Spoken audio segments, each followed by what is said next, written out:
الحمد لله نحمده ونستعينه ونستغفره ونعوذ بالله من شرور أنفسنا ومن سيئات أعمالنا ومن يهد الله فلا مضل له ومن يضلله فلا هادي له ونشهد أن لا إله إلا الله وحده لا شريك له ونشهد أن محمدا عبده ورسوله أرسله بالحق بشيرا ونذيرا وداعيا إلى الله بإذنه وسراجا منيرا أعوذ بالله من الشيطان الرجيم بسم الله الرحمن الرحيم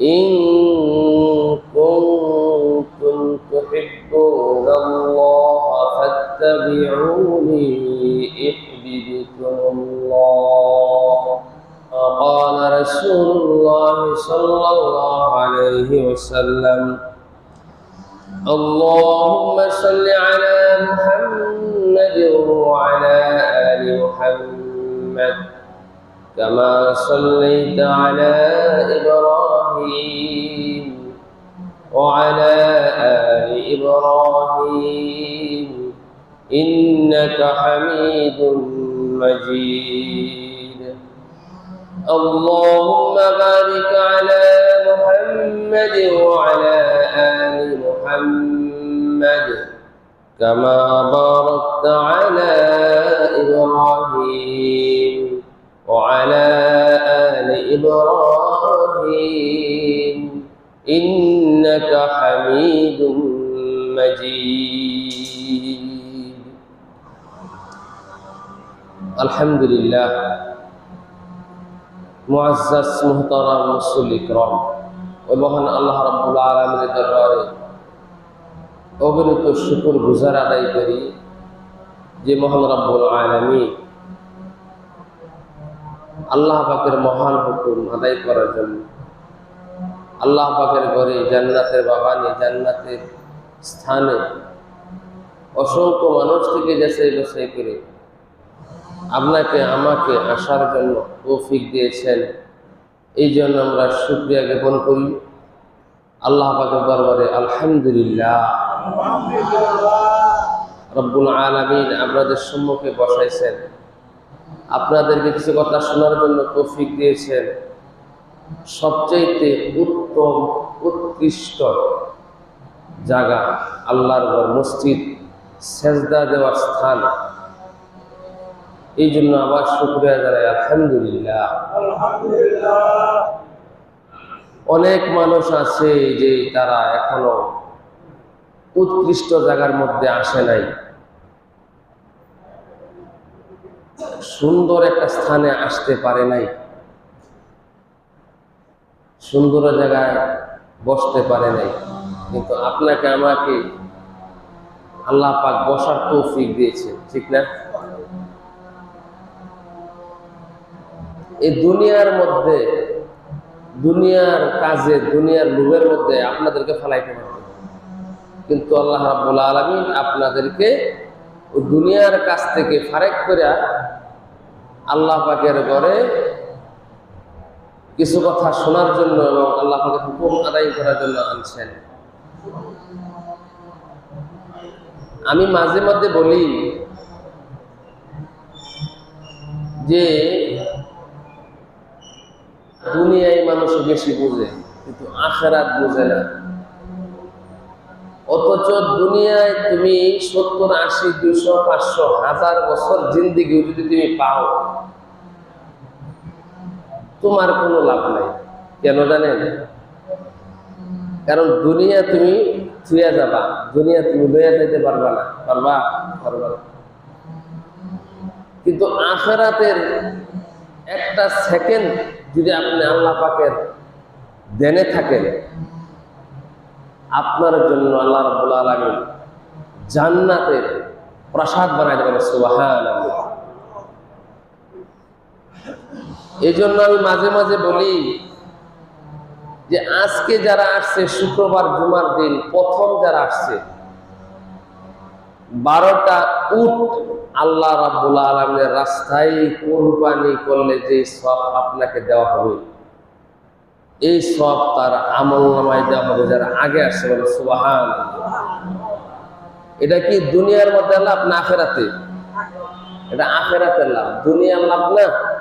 আর যারা আখিরাতের লাভ বুঝছে বা বুঝে তারাই আসে, আর যারা দুনিয়ার লাভ বুঝে তারা আসে না, তারা আখিরাত কামাইতে চায় না, ঠিক না? এরপরে যারা আসে, একটা গাভী, একটা গরু আল্লাহ রাস্তায় কুরবানি করলে যে সওয়াব, এই সওয়াব তার আমলনামায় লেখা হয়। বলে সুবহানাল্লাহ। এরপরে যারা আসে একটা বকরি, এরপরে যারা আসে একটা মুরগি, এরপরে যারা আসে একটা ডিম। তাহলে ডিমের থেকে উটের সওয়াব আমাদের দরকার আছে না? আছে। যারা বুঝে তারা আগে আসে। যে আজান শুক্রবার জুমার দিন, আজকে একটু আগায় আগায় যাবো গা মসজিদে, 12টা উট কুরবানির দিনে সওয়াব আজকে আমি কামাই করবো, এটা আমার আখিরাত, এটা আমার দরকার, ঠিক না? কিন্তু এইটাই মানুষে বুঝে না। যদি বলা হয় যে জাজেরা সকাল 10টা থেকে 1টা পর্যন্ত নাম লেখাইতে পারলে 20,000 করে টাকা দেওয়া হবে। কয় হাজার? 20,000 করে টাকা দেওয়া হবে। আমার মনে হয় যে শতকরা 90% মানুষে যাবে ওই টাকার জন্য, যে আল্লাহর নাম আগে যায় লেখাই, আগে গেলে 20,000 টাকা পাওয়া যাবে। তখন দুনিয়ার ধান কাটা থুয়া, পাট কাটা থুয়া, নিরানি থুয়া, না ঘুমাইয়া, না শুয়া থেকে, না চার দোকানে আড্ডা মাইরিয়া, না খাওয়া লাভ করিয়া তাড়াতাড়ি নাম লেখাইতে দৌড় দিবে, ঠিক না? ওটা দুনিয়া লুট।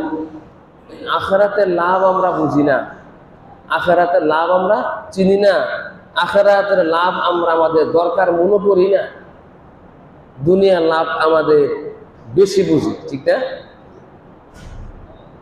অথচ আপনার হায়াতি জিন্দিগির মধ্যে যদি একটা সেকেন্ড সময় আপনি পান, একটা সেকেন্ড, আপনি অনেক দামি হয়ে যান আল্লাহর কাছে। সুবহানাল্লাহ।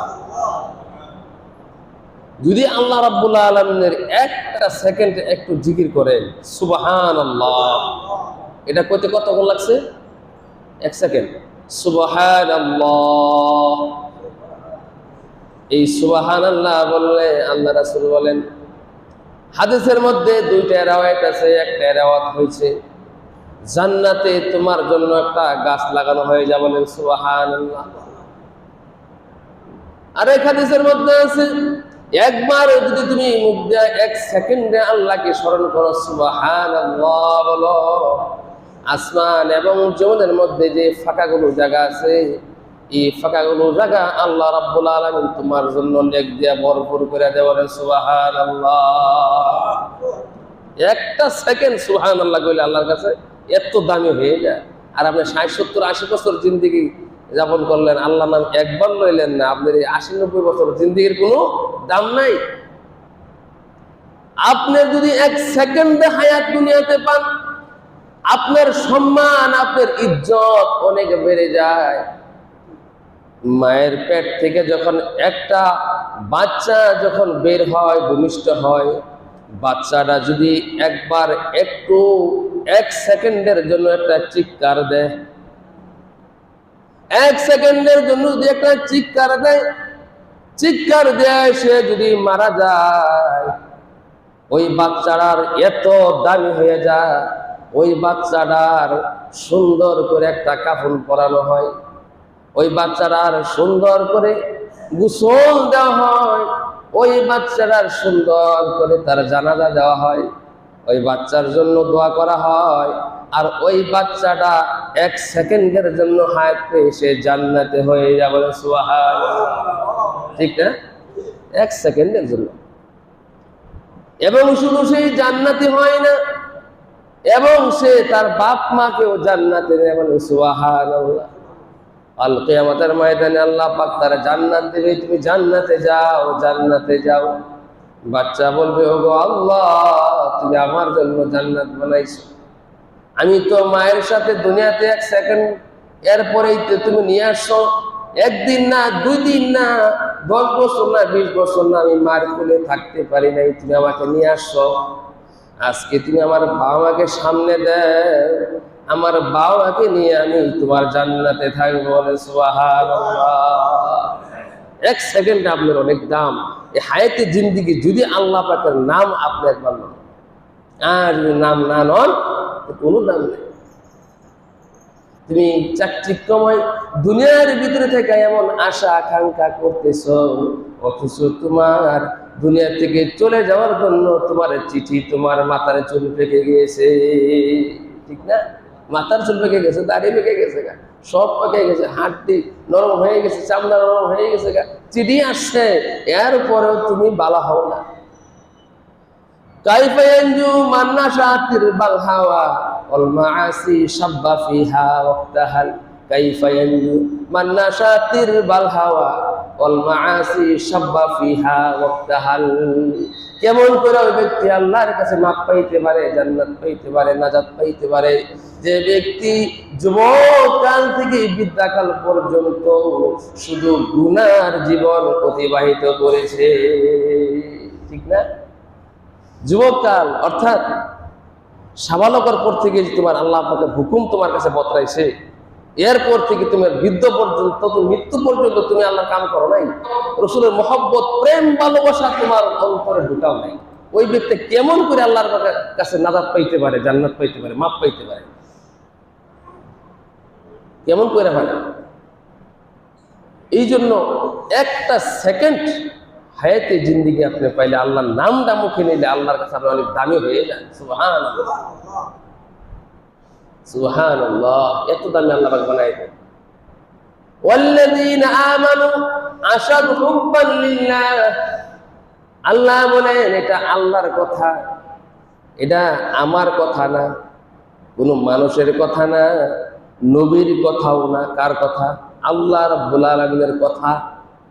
অবিশ্বাস করার কিছুই নাই, কোরআনের কথা। আল্লাহ বলেন সবচাইতে মুমিন তো ওই ব্যক্তি হবে যার অন্তরে একমাত্র সবচাইতে ভালোবাসা মহব্বত আমাকে করবে। সর্বোচ্চ মহব্বত ভালোবাসা ওই মুমিনের অন্তরে তো আমি থাকবো। সর্বোচ্চ মহব্বত ভালোবাসা মুমিনের অন্তরে থাকতে হবে আমাকে নিয়ে, রাসূলকে নিয়ে, আমাকে নিয়ে থাকতে হবে, রাসূলকে নিয়ে থাকতে হবে। আমরা নামাজ আদায় করতে আসছি, এটার নাম হলো ইসলাম। এটা ঈমান না, এটার নাম কি? ইসলাম। যারা ঈমান এনেছে তার জন্য হলো নামাজ। নামাজ, রোজা, হজ, যাকাত, সৎ কাজ করা, এটি সব ইসলাম। ঈমান কি? আমানতু বিল্লাহ, আল্লাহকে তোমার অন্তরে বসাইতে হবে, অন্তরে আল্লাহকে বসাইতে হবে, এটা নাম হলো ঈমান। আর মুখে উচ্চারণ করতে হবে, এটার কি? ইসলাম। সুবহানাল্লাহ। জিবরিল আলাইহিস সালাম আল্লাহর কাছে আসছে, ইয়া রাসূলুল্লাহ মাল ঈমান, ঈমান কি জিনিস? হুজুর সাল্লাল্লাহু আলাইহি সাল্লাম বলেন আমানতু বিল্লাহ, আল্লাহকে তোমার অন্তরে বসাইতে হবে যে আল্লাহ আমার রব, আল্লাহ আমার মালিক, আল্লাহই সবকিছু, স্বয়ংসম্পূর্ণ সমস্ত ক্ষমতার মালিক একমাত্র কে? আল্লাহ। এটা অন্তরে পরিপূর্ণ বসাইতে হবে। কারো কোনো ভরসা করা যাবে না, কারো কোনো ভরসা করা যাবে না, একমাত্র ভরসা করতে হবে কার? আল্লাহর উপর। এটা হলো ঈমান, গোপন জিনিস। ঈমান কি? গোপন জিনিস। ঈমান প্রকাশ্য জিনিস না, ইসলাম হলো প্রকাশ্য জিনিস। জিবরাইল সালাম বলেন মাল ইসলাম, ইসলাম কি? আশহাদু আল্লা ইলাহা ইল্লাল্লাহ ওয়া আশহাদু আন্না মুহাম্মাদান আবদুহু ওয়া রাসূলুহু। আল্লাহকে অন্তরে বসানো, মুখ দিয়ে আল্লাহকে রাসূলকে স্বীকার করা, প্রকাশ করে দেওয়া, এটা হলো কি ইসলাম। এটা কি ইসলাম। আমাদের তো ইমানের মধ্যেই গন্ডগোল আছে, ইসলাম তো আছেই, ইমানের মধ্যেই গন্ডগোল, এরপর হলো ইসলাম। আবার অনেকে ইসলাম কিছু পালন করে, কিন্তু ইমানের মধ্যে গন্ডগোল। ইমান ছাড়া ইসলামের কোনো দাম না। আবার কিছু কিছু লোকের কাছে কিছু কিছু ইমান আছে, আবার কিছু কিছু ইসলাম আছে। আবার কিছু লোকের কাছে ইমান পরিপূর্ণ, ইসলাম পরিপূর্ণ।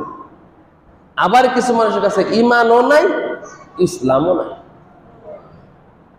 আল্লাহ রাব্বুল আলামিন বলেন, ইয়া আইয়ুহাল্লাযীনা আমানু দুখুলু ফিস-সিলমি কাফা ওয়া লা তাত্তাবিউ খুতুওয়াতিশ শাইতান ইন্নাহু লাকুম আদুউম মুবিন। এখানে কিন্তু আল্লাহ রাব্বুল আলামিন ঈমানদার করে ডাকছে। কি মনে করেন আপনি পরিপূর্ণ ঈমানদার, খালি পরিপূর্ণ ঈমানদার হইলে কমপ্লিট হয় না, কমপ্লিট হয় না। যদি কমপ্লিট হইতো তাহলে আল্লাহ রাব্বুল আলামিন এটা বলতো না, ইন্নাল্লাযীনা আমানু ওয়া আমিলুস সলিহাত, আমানুর পরে ওয়া আমিলুস সলিহাত কইতো না। কি কইতো? তাহলে কইতো যারা ঈমানদার জান্নাতে চলে যাও। আল্লাহ আবার শর্ত লাগাইছে, আমানু ওয়া আমিলুস সলিহাত। তাহলে বোঝা গেল আমানু ঈমানদার, আর সলিহাত ইসলাম। সলিহাত কি? ইসলাম। নামাজ পড়তে আসে ইসলাম, রোজা রাখি ইসলাম, যাকাত দেই ইসলাম, হজ করি ইসলাম। ওটা ঈমান না। ঈমান আল্লাহকে পরিপূর্ণ। ঈমান কয়টা জিনিসের পর? 7টা। 7টা জিনিসের পর পরিপূর্ণ ঈমান আনতে হবে। আল্লাহ ও মালাইকা, ফেরেশতা। আচ্ছা, ফেরেশতাকে আপনি দেখছেন? দু একদিন দেখছেন? আমি দেখি না, আপনি দেখছেন? আপনারা কি ফেরেশতারা দেখছেন? ফেরেশতারা দেখছেন? ফেরেশতারা বিশ্বাস করেন? ফেরেশতা যে আল্লাহ রাব্বুল আলামিন বানাইছে অগণিত, অসংখ্য, আপনার সাথে যে 20টা ফেরেশতা আছে, বিশ্বাস করেন? আপনার সাথে কান্দে 2টা আছে, 20টা ফেরেশতা 24টা ঘন্টায় এক একটা মানুষের পাহারা দেবেন। সুবহানাল্লাহ। আরে মিয়া, আপনার কানের সেদ্রি হইল ছোট, নাকের সেদ্রি হইল ছোট, চোখের পলক ছোট, ইচ্ছা করলে নাকের সেদ্রিতে মশা ঢুকতে পারে। মশাকে দু একদিন ঢুকে না। ফেরেশতা মিয়া সহযোগিতা করে আপনাকে, ঢুকাই না, কানের মধ্যে ঢুকাই না, ফেরেশতা দিয়া সহযোগিতা করে আপনাকে আল্লাহ রহমত করিয়া। যখন আপনি ঘুমাই যান তখন কি আপনি কোনো অনুভূতি থাকে? ঘুমাই দিতেছেন, নাকের সেদ্রি উপর দিকে আঙ্গাইয়া টাইম না ঘুমাইতেছেন আপনি, বাতাস যাইতেছে আইতেছে। অনেক লোক এমন ঘুমা এমন, কিন্তু ওই মুহূর্তে মশা বা মাছি আপনার নাকের কাছে যায় না? যায়। নাকে ঢুকাইয়ে বসে থাকে, ইচ্ছা কোনো বাতাসে আপনার নাকের সেদ্রির মধ্যে আল্লাহ পাক ঢুকাই দিতে পারে, কিন্তু আল্লাহ ঢুকাই না। কেন না? এটা আমার বান্দা, এটা আমার বান্দা। রহমত করে ফেরেশতা দিয়ে প্রতিহিত করে, রে ফেরেশতা ঢুকাইস না, আমার বান্দার কষ্ট হয়ে যাবে। ঠিক না? সেই আল্লাহ পাকের হুকুম আমরা মানি না। যদি এটা চিন্তা করতাম যে নাকের ছিদ্রে ছোট, ঘুমাই কিন্তু মশা মাছি ঢুকে না, এই যে রাত্রে অন্ধকারে ঘুরতেছি, চোখের মধ্যে একটা পোকা পড়ে না, ঠিক না? একটু চিন্তা ফিকির করি না, যখন ঘুমাই যায় শ্বাস নিতেছি আনতেছি, 1 সেকেন্ডের জন্য শ্বাস বন্ধ হয়ে গেল, লাভ দুইটা ঘুরি, এবার শ্বাস বন্ধ হয়ে গেছে, ঠিক না? কে করা এটা? এই পৃথিবীর কোনো বৈজ্ঞানিক, কোনো এই শক্তিশালী কোনো মানুষ? কে করা? আল্লাহ। তাহলে সর্বোচ্চ ভালোবাসা, সর্বোচ্চ মহব্বত একমাত্র আপনার আমার অন্তরে বসাইতে হবে কার? আল্লাহ। আর রাসূলের মহব্বত, ভালোবাসা, প্রেম, এই রং দিয়া আপনার আমার জীবন রঙ্গিল করতে হবে, ঠিক না? ঠিক। রাসূলুল্লাহ সাল্লাল্লাহু আলাইহি সাল্লামের প্রেম, ভালোবাসা, মহব্বত দিয়ে আপনার আমার জীবন সাজাইতে হবে। রাসূল দুনিয়াতে নাই, পৃথিবীতে নাই, ডাইরেক্ট হুকুম দিতে পারে না। আল্লাহ রাসূল সাল্লাল্লাহু আলাইহি সাল্লাম হাদিস দিয়ে গেছে, হাদিস রেখে গেছে, ও আল্লাহর বান্দা, আমার উম্মত, আমার এই কথা তোমরা শুনে পালন করবা, আর এই কথা শুনে তোমরা এর থেকে বিরত থাকবা। আল্লাহর সুন্নাহ কি হয়েছে? হাদিস হয়ে গেছে না? হাদিস হয়ে গেছে না? মুহাব্বত, ভালোবাসা, প্রেম আল্লাহ রাসূলের সাথে আমাদের রঙিল করতে হবে। এটাই তো আমরা করি না। ছোট্ট একটা সাহাবী, এইটুক নাবালক বাচ্চা, বুঝে না, তার কথা হাদিসের মধ্যে আছে। রাসূলুল্লাহ সাল্লাল্লাহু আলাইহি সাল্লাম হাদিসের মধ্যে বলে গেছে, তালহা রাদিয়াল্লাহু তাআলা আনহু ছোট্ট একজন বাচ্চা রাসূলুল্লাহ সাল্লাল্লাহু আলাইহি ওয়াসাল্লামের কাছে তার বাবা কাছে কিছু নসিহত আনার জন্য। কি আনার জন্য? কিছু নসিহত। অনেক মানুষ আসে না, হুজুর আমার কিছু নসিহত করেন, আমি কেমনে চললে ভালো হয়, আসে না? পীর সাহেবের কাছে যায় না যে আমার কিছু রাস্তা দেখাই দেন, আমি যে ভালো হইতে পারতেছি না, কেমনে ভালো হয়, আমার অন্তরাত্মা কেমনে পরিশুদ্ধ হবে, সুন্দর হবে, যায় না? যায়। রাসূলুল্লাহ সাল্লাল্লাহু আলাইহি ওয়াসাল্লামের কাছে সাহাবী বারা রাদিয়াল্লাহু তাআলা আনহু তার ছেলে তালহা রাদিয়াল্লাহু তাআলাকে নিয়ে দুইজন গেছে। কয়জন গেছে? বাপ এবং ছেলে। বারা রাদিয়াল্লাহু তাআলা কিছু নসিহত করছেন যে বারা এমনি এমনি চলবা, এমনি এমনি মানবা, যাও। কিছুক্ষণ আসার পরে ছোট বাচ্চা বলতেছে, বাবা আপনাকে নসিহত দিছে, হ্যাঁ রাসূলুল্লাহ সাল্লাল্লাহু আলাইহি ওয়াসাল্লাম, তা আমিও কিছু নসিহত নিয়ে আসি। বাবা বলতেছে, বাবা তুমি তো ছোট মানুষ, তোমার নসিহতের সময় এলা হয় নাই, তোমাকে আমি নিয়ে পরে আসবো না। বাবা একটু নিয়ে আসি, আপনি দাঁড়ান এখানে। আবু তালহা রাদিয়াল্লাহু তাআলা আনহু রাসূলুল্লাহ সাল্লাল্লাহু আলাইহি ওয়াসাল্লামের কাছে বলতেছেন, ইয়া রাসূলুল্লাহ আমার বাবাকে আপনি নসিহত করেছেন, আমাকেও কিছু নসিহত করেন, আমি নসিহত মেনে যেন চলতে পারি। রাসূল সাল্লাল্লাহু আলাইহি ওয়াসাল্লাম বললেন, আবু তালহা তুমি তো ছোট বাচ্চা, তুমি নসিহত তুমি কি শুনবা, তুমি কি মানবা, তুমি বড় হইয়া নাও পড়াইছো না। রাসূলুল্লাহ আমাকে কিছু নসিহত করেন। রাসূলুল্লাহ সাল্লাল্লাহু আলাইহি ওয়াসাল্লাম বললেন, এ আবু তালহা, এই যে তোমার বাবা দাঁড়ায় আছে, আমি যদি বলি তোমার বাবার গর্দানটা কেটে এনে তুমি আমার সামনে আনো, তুমি কি আনতে পারবা? আবু তালহা রাদিয়াল্লাহু তাআলা বললেন, ইয়া রাসূলুল্লাহ আমি আমার বাবার চেয়ে আমি আপনাকে মহব্বত করি, আপনাকে ভালোবাসি, আপনি হুকুম দিতে দেরি আমার যাইতে দেরি নাই, সাথে সাথে খন্ডলটা বের করে বাবার মাথা কাটার জন্য দৌড়তে লাগলেন। সুবহানাল্লাহ। আল্লাহ রাসূল ডাক দিলেন, এ আবু তালহা দাঁড়া দাঁড়া দাঁড়া, তুই যাস না, এদিকে আয়। আমি তো আসলে তোর বাবার গর্দান কাটার জন্য আনতে বলি নাই, আমি পরীক্ষা করলাম তোর বাবাকে বেশি মহব্বত করো না আমি রাসূলকে বেশি মহব্বত করো।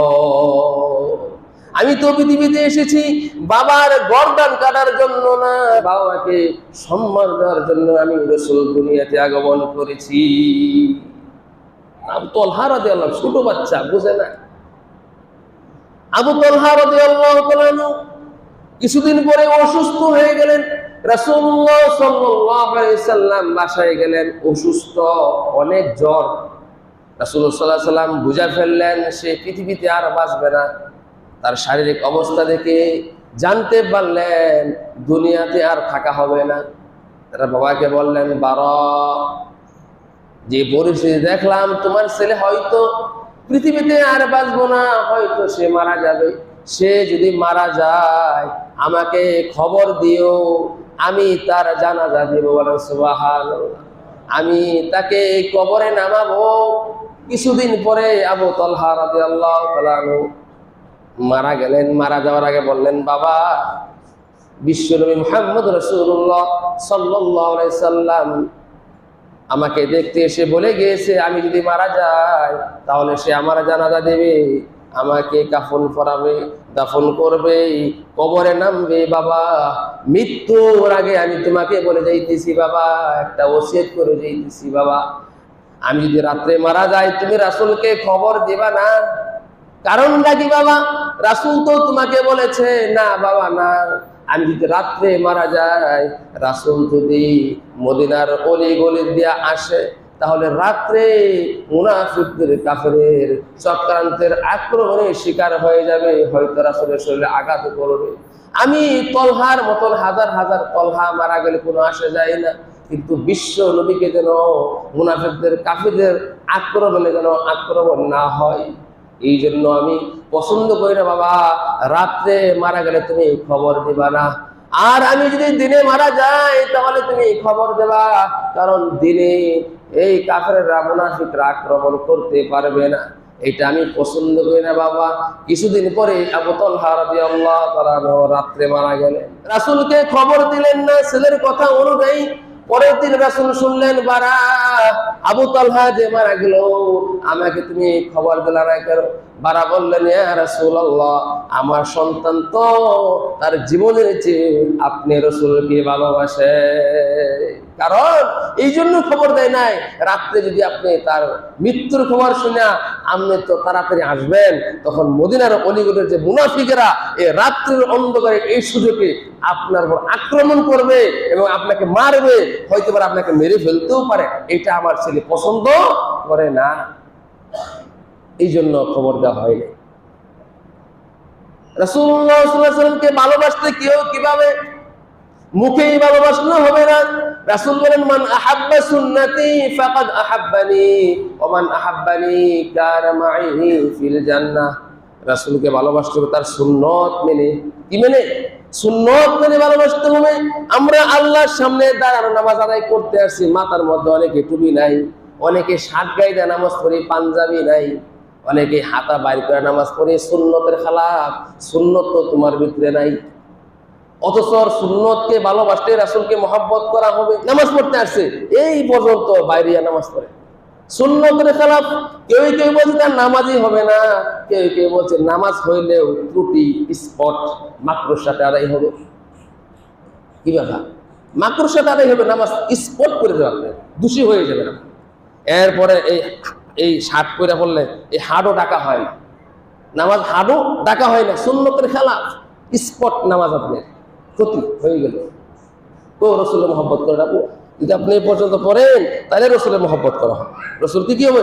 ভালোবাসা হবে। কিন্তু আল্লাহর সামনে দাঁড়ানো, আল্লাহর কুদরতের পায়ে আমি দাঁড়ানো, সেজদা দিচ্ছি একটা শার্ট গায়ে দিয়া, একটা পাঞ্জাবি নাই, একটা প্যান্ট পরে আছে না, কিন্তু বিয়ে বাড়িতে গেলে আত্মীয় স্বজন যখন বিয়ে বাড়ি যায়, কি সুন্দর পাঞ্জাবি একটা গায়ে দিই, একটা পায়জামা পরি, একটা আতর মারি, মাথাটা আশ্রাই, কি সুন্দর করে যায়। কে বিয়ে খারাপ করবো? আরে মিয়া বিয়ে বাড়িতে আইসেন মিয়া, কি অবস্থা আইসেন মিয়া, গোসল করে না ঠিক মতনে, বুঝবো না, মাথা চুল আশ্রান নেই মিয়া, শার্ট গায়ে দিয়ে বসেন মিয়া, কি এমনি আইসেন মিয়া, কি বিয়ে লেগে আত্মীয় করলাম, এই লেগে আপনি করেন সুন্দর পাঞ্জাবি গায়ে দেন, আপনার বিয়ে আপনার বালা কইলে কি খারাপ কইলে কি মিয়া? আপনি আল্লাহর সামনে দাঁড়ানো, রসুলের প্রেম আপনার ভিতরে নাই, ঠিক মতো গোসলটাও করেন না, এরপরে আপনি পাঞ্জাবি গায়ে দেন না, মাথায় টুপি নাই, খালি মাথায় নামাজ পড়েন, শার্ট দিয়ে নামাজ পড়েন, সুন্নত কোথায় গেল? ভালোবাসার কেমনে? ভালোবাসার মাপ কাটে রসুল বলেছেন, মান আহাব্বা সুন্নতি ফাকাদ আহাব্বানি, ওই আল্লাহর বান্দা, ওই আমার উম্মত আমাকে ভালোবাসবো, আমি বুঝবো তখন, আমার সুন্নত মানবো যখন। সুবহানাল্লাহ। কি আমার সুন্নত যখন ভালোবাসবে তখন মনে করবো এটা আমাকে ভালোবাসে। এটা আমরা করি না, এটা আমরা অপরক। অনেকে হুজুর এই অবস্থা থাকা যায় না, কে থাকা যায় না? কে জান্নাত কি আমরা এমনি আল্লাহ দিয়ে দিব? এত সহজ? হ্যাঁ, জান্নাতটা এত সহজ না। জান্নাত আপনাকে আল্লাহ দিব, আজীবনের জন্য দিব। একটু দুনিয়াতে কষ্ট করেন, এমনি আপনি যদি বদলি না দেন আমরা টাকা দিব। হ্যাঁ, 14 নম্বর বোকা হইলো ওইটা, যে জমিনে ফসল না করে দেখে ফসল আইয়া পড়বো, এত সহজ মনে করেন না। এটা উদাহরণ দিলাম, জমিনে ফসল না করিয়া আপনি গর্ব করেন না পা আইয়া পড়বো। আমি যে ইমাম সাহেব, আমি যদি কই আমার পা ডাইবে 20 মণ পাটের সময়, তা আমি একটা বোকা হইব না? আমার তো বোকা পৃথিবীতে আছে নাকি? আপনি সুন্নত মানবেন না, আমল করবেন না, আল্লাহ পাকের হুকুম মানবেন না, ইসলাম মানবেন না, আল্লাহ পাক মাফ করে দেবো, এত বোকা আল্লাহ না, এটা ভাববেন না, এত না। রহমানুর রাহিম আল্লাহ, ঠিক আছে, আল্লাহ রহমতের জায়গায় তোমার আসতে হবে, এই তো জায়গায় আসতে হবে। এই জন্য আল্লাহর মহব্বত থাকবে সর্বোচ্চ, রাসূলের মহব্বত থাকবে সর্বোচ্চ একটা মুমিনের অন্তরের মধ্যে।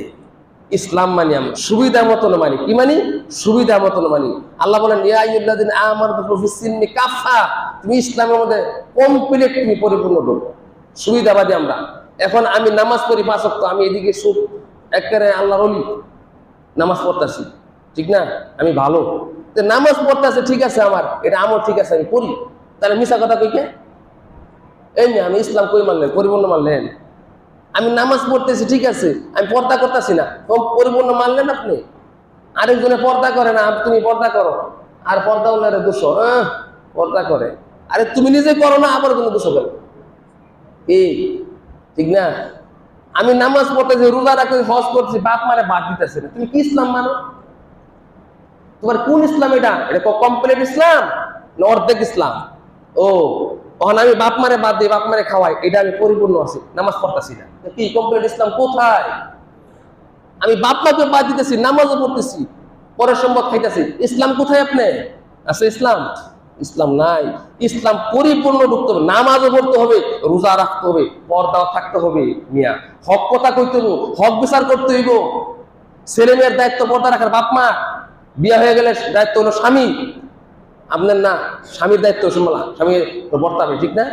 ও ইসলাম পরিপূর্ণ মানতে আছি, একটা করে একটা করি না, আবার এটা করি, ওটা করে না। তুমি করো কিনা এটা আপনার হবে। এই জন্য অনেকে কয় হুজুর নামাজ পড়লে কি হবো, পরের সময় খাওয়া যাইতো না, খাইলে হইতো না। আমি কই আর 100 বার, তুমি নামাজ তুমি পড়ো, পরের সময় তুমি খাইও না, উনি খাক। এই এটা কয়ে তুমি পিছিয়ে পড়তেছো, এটা কি? এটা কয়ে সে পিছিয়ে পড়তেছে না? এই মেয়ে নামাজ পড়ে কি হবো, নামাজ পড়ো, পরের সময় খাইলে নামাজ পড়লে কি চলবো? আমি বলি তুমি এই কথা বললো না, তুমি নামাজ পড়ো, পরের সময় খাইও না, আর উনি খাও না, বুঝাও, তুমি পিছিয়ে পড়ো কে? তুমি আসো, ঠিক না? এটা রসুলের মহব্বত, ভালোবাসা, প্রেম না। আল্লাহর সর্বোচ্চ ভালোবাসা, এটা মহব্বত অন্তরে না। এই জন্য সম্পূর্ণ আল্লাহ পাকের গোলামি করতে হবে। সম্পূর্ণ কি? তার যে গোলাম আমরা, বান্দা, তার পরিপূর্ণ করতে হবে। এমন আমরা নামাজ পড়ি, অনেকে সোরাকে রাখে, ঠিক না? 2 রাকাত পাইলে আরেক রাকাত কেমনে বলবো, খবর নাই। আলহামদুলিল্লাহ বললে 100 টাকায় ভুল, ঠিক না? এই যে আমি থাকি, আমার জিগা হুজুর আমার সোরাটা শুনেন তো, একটা মুসলিম তো কয় না। আল্লাহ যে ধরবো কিয়ামতের ময়দানে, এই মিয়া আপনি ইমাম সাহেব রাখছেন, হুজুর রাখছেন, আমার নামাজ পড়তে আছেন, হুজুরের একটা সূরা জিজ্ঞাসা করছিলাম, দেখতেন করছিলাম, এত বাঁচলেন তো, করি নাই, কেন করলেন না? হুজুরে শোনান, দোয়া করে আসেন, হুজুর তাও তো বাঁচছেন মিয়া। কি কাকা জিগান না, নামাজ কেমনে পড়েন আপনি? সূরা খারাপ সহি নাই, শুদ্ধ নাই, নামাজ পড়েন কেমনে? কোন ফল্লাহ সূরা ভুল, আলহামদুলিল্লাহ ভুল, একদিন তো জিগান না। কোরআন তো আগে পড়তে পারেন নাই, ভুল করছেনই। এখন ইনশাআল্লাহ যারা মুসল্লি আছেন, আমি পড়ানোর জন্য প্রস্তুত। যারা পড়তে চান ইনশাআল্লাহ মসজিদে আপনাদের জন্য সময় দেব। যারা পড়তে চান আমি 1 ঘন্টা সময় আপনাদেরকে দেব। এই কোরআন আপনাদেরকে আমি শিখাবো। যারা পড়তে ইচ্ছুক আমি এই মসজিদে পড়াবো ইনশাআল্লাহ। আগে কোরআনটা সহি করেন। সূরা ইখলাস 3 বার পড়লে একটা কোরআন শরীফ খতমের শব্দ, সুবহানাল্লাহ। কয়বার? সূরা ইখলাস 3 বার পড়লে কোরআন শরীফ খতম দেওয়ার সব পাওয়া যায়। 10 বার পড়লে জান্নাতের মধ্যে একটা রাত প্রসাদ আল্লাহ রাব্বুল আলামিনকে বানাই দেবেন, সুবহানাল্লাহ। বাংলা, অঙ্ক, ইংরেজি পড়লে কি সব দিব? সারাদিন আপনি বাংলা পড়বেন, সব পাইবেন। সারাদিন ইংরেজি পড়বেন, সব পাইবেন। সারা রাত অঙ্ক করবেন, সব পাইবেন। একবার যদি করেন আলহামদুলিল্লাহ, নামাজে বলে 500 নাকি, নামাজ ছাড়া বলে 50 টাকা, বলে সুবহানাল্লাহ। এটা হলো আন্তর্জাতিক ভাষা মিয়া। কি? রাসূল সাল্লাল্লাহু আলাইহি ওয়াসাল্লাম আরবি, আমরা চলে কোরআন আরবি, কবরে প্রশ্নও করব আরবি, হাসরের ময়দানে সে আরবি। কোথায়? আরবি অনেক দামি কোরআন। এটা মানুষের কোনো কথা না, এটা কার কথা? আল্লাহ রাব্বুল আলামিনের কথা। এই জন্য আমরা যেন আল্লাহর কাছে প্রিয় হইতে পারি, আল্লাহর কাছে দামি হইতে পারি, আল্লাহর কাছে জান্নাতের মালিক হইতে পারি, এরকম ইবাদত আপনার আমার করতে হবে। ঈমান পরিপূর্ণ থাকতে হবে, ইসলাম মানতে হবে। এবং নামাজ যারা পড়ি এবং সুন্দর করে সূরাগুলো যেন আমরা 4টা 5টা 6টা সূরা যেন মস্ক সই শুদ্ধ করে পড়তে পারি। আল্লাহ তাআলা আপনাকে আমাকে সকলকেই পালন করার জন্য তৌফিক দান করে। সকলে আমিন।